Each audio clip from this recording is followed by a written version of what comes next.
प्रिय छात्रों, आपकी इस परीक्षा के लिए हम अति महत्वपूर्ण प्रश्न लेकर के आए हैं और हमारे वीडियो से परीक्षा में प्रश्न पूछे जाते हैं। अभी एक्सीलेंस का पेपर हुआ था तो हमारे वीडियो से 70 से लेकर के 85% प्रश्न पूछे गए हैं। आप वीडियो देख सकते हैं और कई सौ बच्चों का सिलेक्शन हुआ हमारे चैनल की वीडियो देखने से। तो यह जो परीक्षा है आपकी बहुत बड़ी परीक्षा है, इसमें आपको पास होना है। तो हमारा चैनल सब्सक्राइब कर लीजिए। तो चलो शुरू करते हैं। बच्चों, आपका पहला प्रश्न है कि डॉल्फिन किस वर्ग का उदाहरण है। माने जो डॉल्फिन है वास्तव में वो क्या है। तो डॉल्फिन बच्चों होती है स्तनधारी, डॉल्फिन होती है स्तनधारी, ध्यान दें। अब बच्चों स्तनधारी कौन होते हैं? जो अपने जैसे बच्चों को जन्म देते हैं स्तनधारी होते हैं। इनके अलावा बच्चों प्रश्न आता है कि जो डकबिल प्लेटिपस है ये वास्तव में क्या है? ये स्तनधारी है कि नहीं है? तो डकबिल प्लेटिपस जीवधारी है, ये स्तनधारी है। एक बच्चों परीक्षा में प्रश्न पूछा जाता है कि चमगादड़ जो है ये बताइए ये स्तनधारी या नहीं है। आप कहोगे चमगादड़ पक्षी है तो स्तनधारी कैसे हो सकता है? हाँ, इसलिए तो ऐसे घुमाने वाला प्रश्न पूछते हैं। तो चमगादड़ भी स्तनधारी है और अपने जैसे बच्चों को जन्म देता है। इसलिए देखा होगा वैज्ञानिक प्रयोग इसी से किए जाते हैं। अभी कोरोना फैला था तो कई बार सुनने में आया कि चमगादड़ ने ही कोरोना फैलाया। तो आपने क्या सीखा? डॉल्फिन क्या है? स्तनधारी है। इसके अलावा डकबिल प्लेटिपस भी स्तनधारी है, चमगादड़ भी स्तनधारी है। चमगादड़ पर बहुत सारे प्रश्न आते हैं। ऐसा प्रश्न आएगा कि नियततापी प्राणी है, ऑप्शन रहेंगे।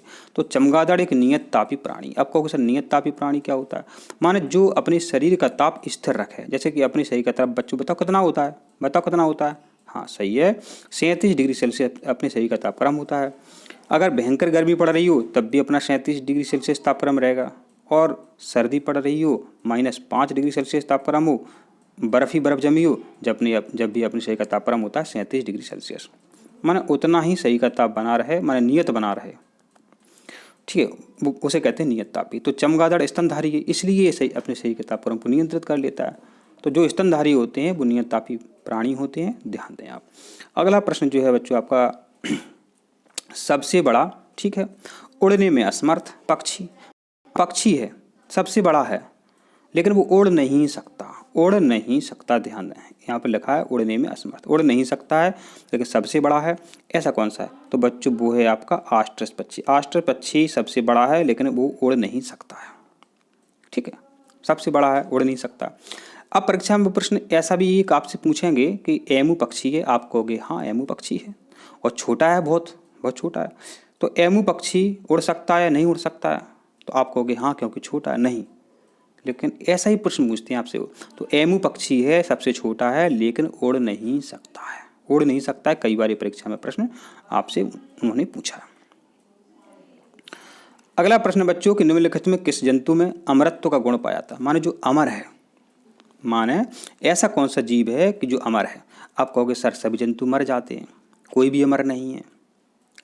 तो जो बायोलॉजिकल है, आप विज्ञान के छात्र हैं तो बायोलॉजिकल मृत्यु होती है या नहीं होती है वो आप समझो बात।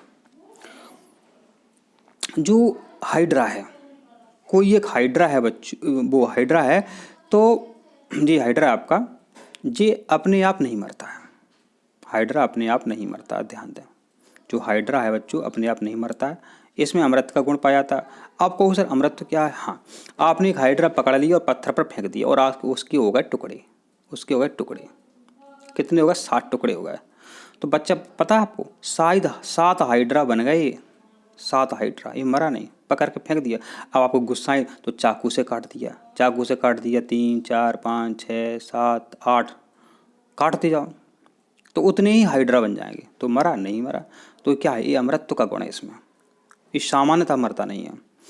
अब वो बात अलग है कि इसको पकड़ के क्या है आपने इसको आग में जला दिया, अब पूरा जल जाएगा बेचारा तो क्या होगा, तो बात अलग है। लेकिन सामान्यतः क्या है, ये मरता नहीं है।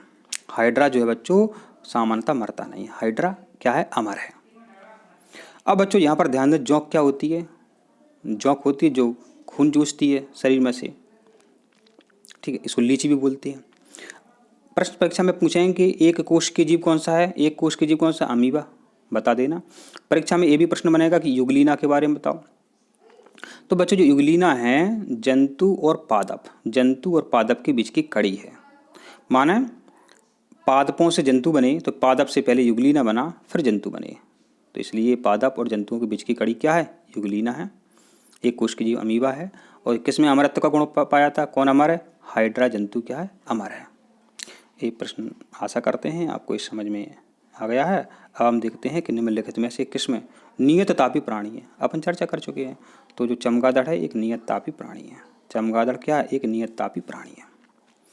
सबसे विशाल जीवित, सबसे विशाल, सबसे बड़ा जीवित स्तनपायी जीव है, माने वो स्तनधारी है और सबसे बड़ा जीव है।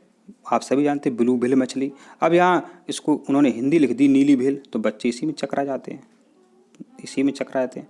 तो ब्लू व्हेल मछली जो है सबसे बड़ी होती है, आप जानते हैं, बहुत दिनों से ही जानते हैं। अगला प्रश्न बच्चों, एम्फीबिया वर्ग के जंतु है, माने एम्फीबिया वर्ग के जंतु कौन होते हैं? जो जंतु जल एवं थल में रहते हैं तो वो होते हैं एम्फीबिया वर्ग के जंतु। ठीक है, तो ये आपको आंसर ही समझ में आ जाना चाहिए। अगला प्रश्न है बच्चों, विश्व में जंतुओं का सबसे बड़ा संघ कौन सा है? माने आप अभी इसको सीखेंगे कक्षा 11 में, वर्गीकरण में, इस चैप्टर को पूरा आप समझेंगे। ठीक है, तो सबसे बड़ा संघ कौन सा है? आर्थ्रोपोडा जंतुओं को। तो बच्चों जो आर्थ्रोपोडा संघ है इसमें छोटे छोटे कीट मकोड़े रखे गए हैं। जो कीड़े मकोड़े होते हैं वो आर्थ्रोपोडा में रखे गए हैं। अब आपने देखा बरसात में कितने सारे कीड़े मकोड़े पैदा हो जाते हैं, पतलैयाँ पैदा हो जाती हैं, मच्छर पैदा हो जाते हैं, छोटे छोटे जीव पैदा हो जाते हैं, वो सब आर्थ्रोपोडा में। इसलिए सबसे बड़ा, संख्या के आधार पर सबसे बड़ा कौन सा है? आर्थ्रोपोडा है। अगला प्रश्न बच्चों कि पौधों और जंतुओं के बीच की संयोजक कड़ी माने योजक कड़ी कौन सी है? हमारे बताने से पहले आप ये कमेंट करके उत्तर दे सकते हैं।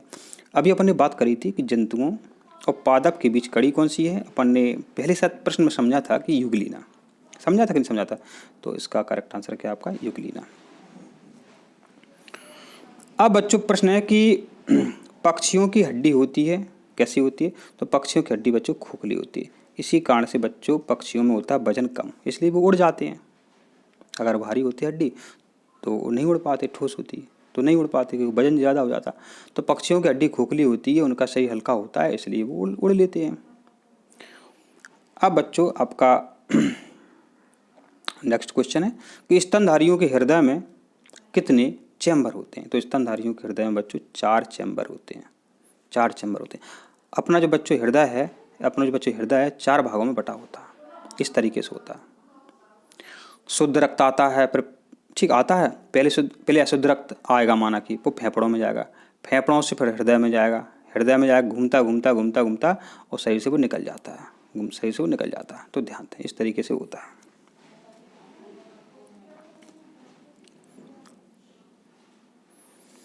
अगला प्रश्न है कि स्तनधारी वर्ग के किस जंतु में रक्त का तापमान सर्वाधिक होता है? माने वो स्तनधारी है और रक्त का तापमान जो है सर्वाधिक होता है। माने अपना कितना है?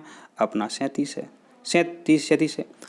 तो जो आपके सामने 4 ऑप्शन हैं, आप मनुष्य का हाथ पकड़ करके देखिए, गाय को देखिए, आप पैर पकड़िए गाय का, और चमगादड़ को पकड़ के देखिए, और बकरी को देखिए। तो जिसका शरीर गर्म मिलेगा वो है बकरी। तो बकरी का तापमान जो है सर्वाधिक है। ठीक है, इंपॉर्टेंट है, ध्यान रखना। अगला प्रश्न है कि डायनासोर थे, डायनासोर किस युग में थे? तो डायनासोर जो थे बच्चों मीसोजोइक युग में पाए जाते। डायनासोर कहाँ पाए जाते थे? किस युग में पाए जाते थे? मीसोजोइक। डायनासोर मीसोजोइक युग में पाए जाते थे। अगला प्रश्न है बच्चों आपका, देखते हैं, विषैले सर्पों में विष ग्रंथियां किस में बदल जाती हैं? तो विषैले सर्पों में विष ग्रंथियां लार ग्रंथियों में बदल जाती हैं। विषैले सर्पों में विष ग्रंथियां काय में बदल जाती हैं? लार ग्रंथियों में बदल जाती हैं। अच्छा, ये बताओ बच्चों, यकृत ग्रंथि कभी नाम सुना है? हाँ, अपने शरीर में होती है यकृत ग्रंथि, और शरीर की सबसे बड़ी ग्रंथि है यकृत ग्रंथि, भोजन पचाने के काम में आती है। अपने शरीर में एक ग्रंथि होती है मास्टर ग्रंथि, जो सब ग्रंथियों को नियंत्रित करती है, वो होती है पीयूष ग्रंथि। तो पीयूष ग्रंथि को मास्टर ग्रंथि कहते हैं। प्रश्न इन्हीं से बनते हैं, अलग से प्रश्न नहीं आते, आप देख लेना। अगला क्वेश्चन जो अपन देख लेते हैं, बहुत इंपॉर्टेंट है। कौन सा एक वास्तविक मछली है? वेरी इंपॉर्टेंट है, ध्यान देना। वास्तविक मछली है तो बच्चों जो फ्लाइंग फिश है, ये वास्तविक मछली है। फ्लाइंग फिश क्या है? वास्तविक मछली है। अब प्रश्न कैसा बनाएंगे यहाँ पर? वो पूछेंगे असत्य मछलियाँ कौन कौन सी होती हैं। रट लो असत्य मछलियाँ कौन सी होती हैं। तो crayfish, cuttle fish, silver fish. Crayfish, cuttle fish, silver fish, ये असत्य मछलियाँ होती हैं। असत्य मछलियाँ कौन सी होती हैं? क्रेफिश, कटल फिश और सिल्वर फिश मछलियाँ असत्य मछलियाँ होती हैं। असत्य बोल रहे हैं हम। और वास्तविक कौन सी है? Flying fish. अब प्रश्न आएगा डॉग फिश बताओ। तो डॉग फिश है और फ्लाइंग फिश है, ये वास्तविक मछलियाँ होती हैं। डॉग फिश और फ्लाइंग फिश, डॉग फिश और फ्लाइंग फिश वास्तविक मछलियाँ होती हैं। पूछते हैं वो, फ्लाइंग फिश नहीं देंगे तो डॉग फिश दे देंगे वो। अगला प्रश्न है कि शीत रक्तीय प्राणी है।